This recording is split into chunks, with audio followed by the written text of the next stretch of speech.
আমরা রিক্সায় উঠে যখন বিপদে পড়লাম। রিক্সায় উঠে যখন বিপদে পড়লো সামিউল ভাই।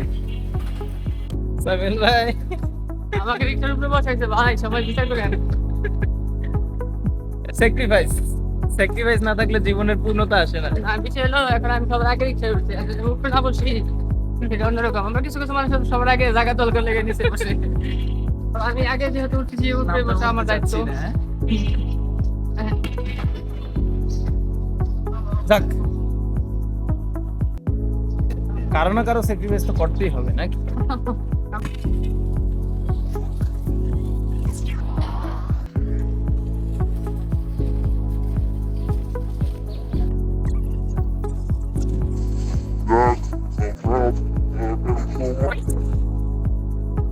এই জন্য পুলিশের বাড়ির সামনে তো পুলিশের গাড়ি থাকবে।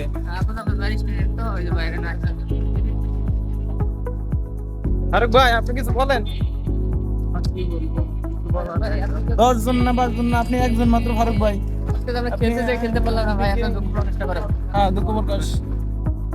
যে যাই বলুক না কেন, হ্যাঁ আপনার হ্যাঁ, আসামের নিয়োগটা অপূর্ণতা হইলো।